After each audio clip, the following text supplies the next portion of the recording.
السلام عليكم ورحمة الله وبركاته.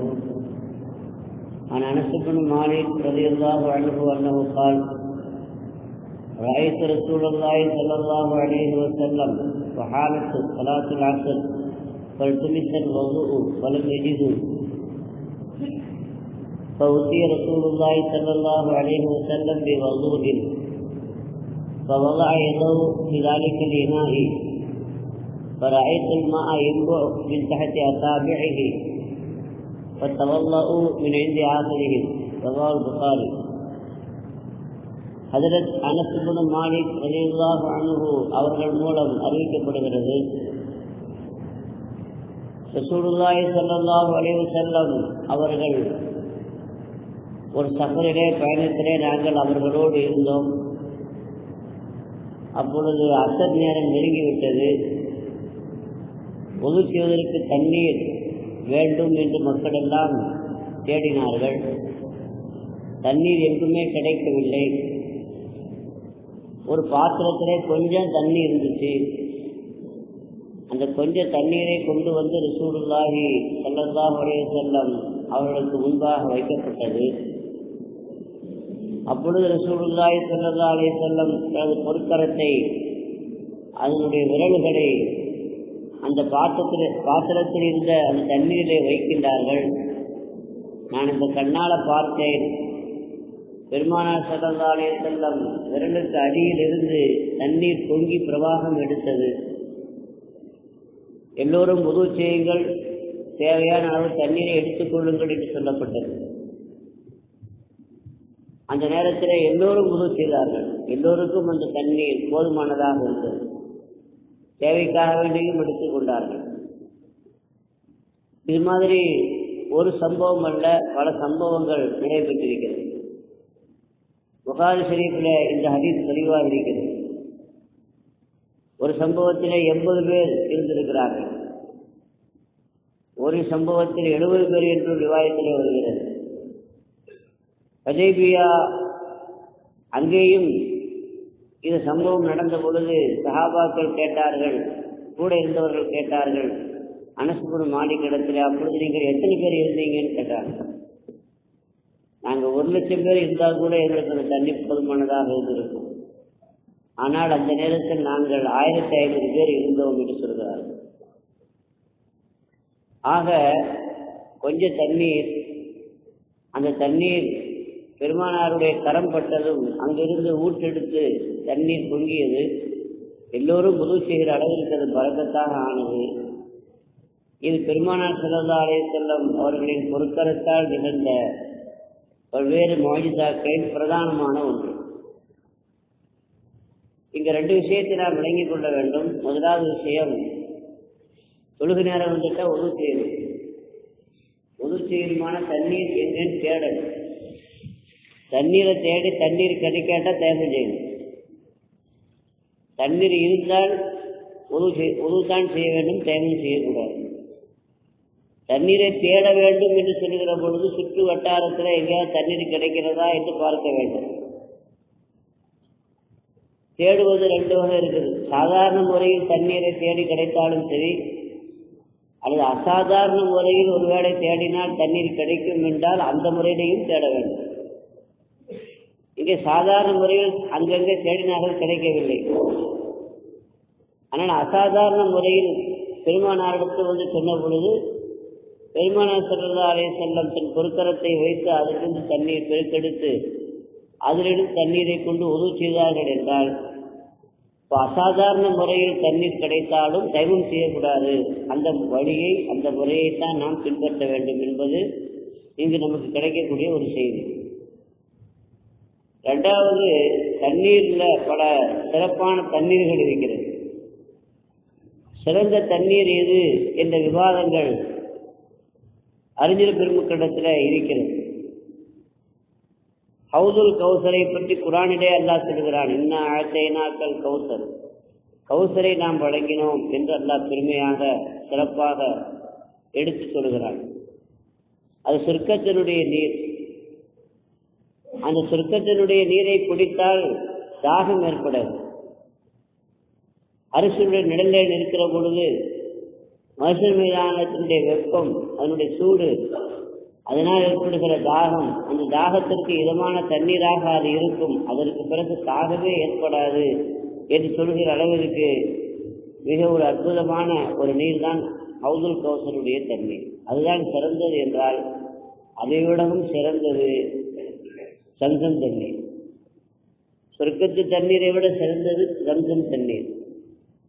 ஏன் அதை விடவும் இது சிறந்தது? இது துனியாவில் உள்ள தண்ணீர், அது சொர்க்கத்தில் உள்ள தண்ணீர், அதுதான சிறந்ததாக இருக்க வேண்டும் என்றால் பெருமானார் ஸல்லல்லாஹு அலைஹி வஸல்லம் அவர்களை மிஅராஜிற்கு அழைத்து செல்ல ஜிப்ரீல் அலைஹிஸ்ஸலாம் வந்த பொழுது காபாவிலே வைத்து பெருமானாருடைய நெஞ்சை கீறி அதில் இருக்கிற இதயத்தை துணியாக எடுத்து சொர்க்கத்திலிருந்து தங்க கிண்ணம் ஒன்றை கொண்டு வந்திருந்தார்கள்.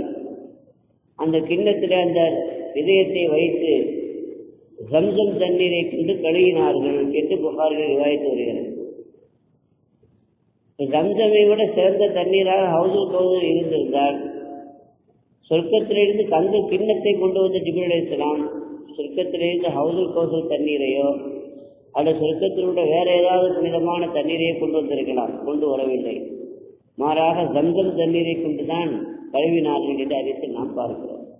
இப்படி என்றால் சொர்க்கத்தினுடைய தண்ணீரை விட ஹவுதுல் கௌசரை விட மிகச்சிறந்த தண்ணீர் சம்சம் தண்ணீர் என்று ஆலிம்கள், உலமாக்கள், பேரறிஞர்கள் அந்த முடிவுக்கு வருகிறார்கள். இங்கே இன்னொரு செய்தியும் நாம் பார்க்க வேண்டும். சம்சம் தண்ணீர் சிறந்தது. அந்த தண்ணீரை குடித்தால் எந்த நோக்கத்திற்காக குடிக்கின்றோமோ அந்த நோக்கம் நிறைவேறும். மாவு சம்சம் பிமா சிறிபலம் ரசூலுல்லாஹி ஸல்லல்லாஹு அலைஹி வஸல்லம் சொல்லியிருக்கிறார்கள். எந்த நியத்திலே குடிக்கப்படுகிறதோ அந்த நியத்தை நிறைவேறிவிடும், அந்த ஹாஜத்தை நிறைவேறிவிடும்.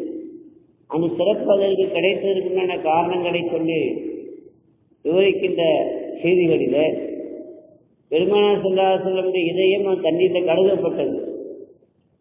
கழுகப்பட்ட அந்த தண்ணீருடைய மிச்சத்தை சம்சமிலேயே ஊற்றினார்கள்.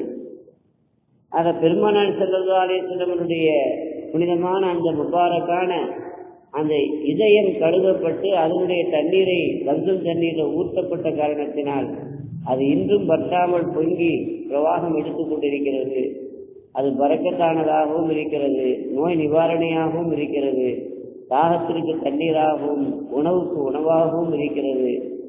நம்முடைய தேவைகள் நிறைவேறுவதற்கு எந்த நியத்தில் குடிக்கிறோமோ அது நிறைவேறுவதற்கு காரணமாகவும் இருக்கிறது. மாய் சம்சம கான ரசூல் சுதூரி ஒளி சம்சம சரகுல் ஜசிபி முஸ்னதி என்று கவிஞர் பாடுவார்.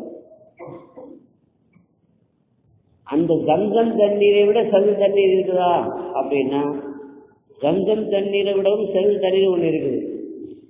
அது என்ன தண்ணீர்? அதுதான் பெருமானார் ஸல்லல்லாஹு அலைஹி வஸல்லம் இந்த விரலுக்கு அடியிலிருந்து பொங்கி பிரவாகம் எடுத்த அந்த தண்ணீர்.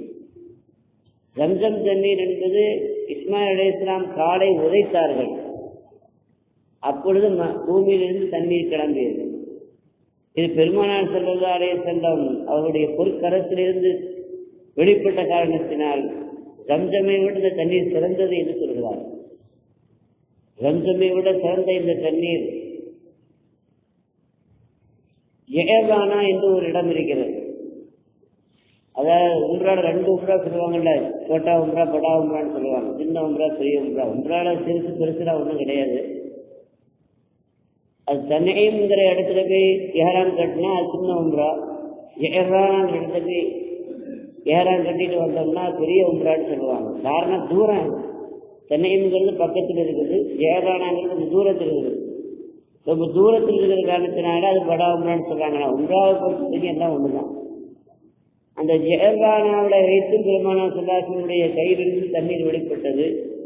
அதில் இருந்த மிச்ச தண்ணீரை அங்கிருக்கிற ஒரு கிணற்றிலே ஊற்றினார்கள் என்றும் ஹதீஸ் வரலாற்றை நாம் பார்க்கிறோம். இங்கே இன்னொரு செய்தி நம்முடைய கவனத்தில் மிக முக்கியமானது என்னவென்றால், மூசா அலைஹிஸ்ஸலாத்தை பற்றி குர்ஆனிலே அல்லாஹ் சொல்கிறார். அவர்கள் தங்களது பனு இஸ்ராயீல் கூட்டத்திற்கு தண்ணீர் தேவைப்பட்டது.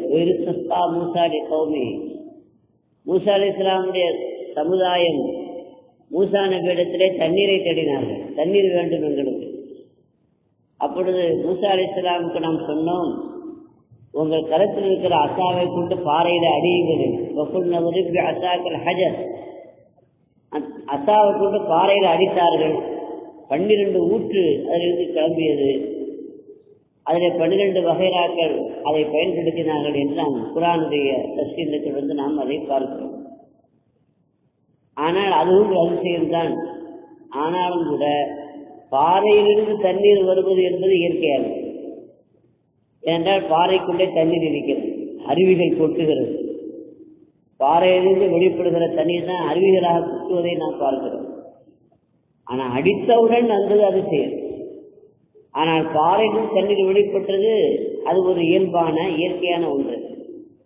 ஆனால் பெருமானார் ஸல்லல்லாஹு அலைஹி வஸல்லம் கரத்திலிருந்து வெளிப்பட்ட தண்ணீர் இருக்குது, அது ரொம்ப அதிசயமானது. ஏன்னா இந்த ரத்தமும் சதையும் தான் இருக்குது.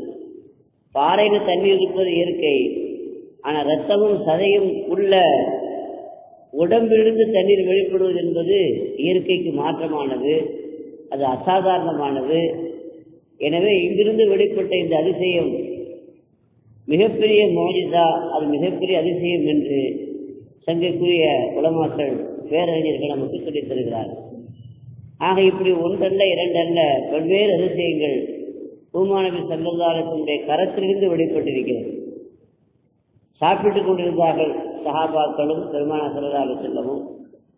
அப்போ ஸல்லல்லாஹு அலைஹி வஸல்லம் கையிலே இருந்த அந்த சாப்பாடு தஸ்பீஹ் செய்தது.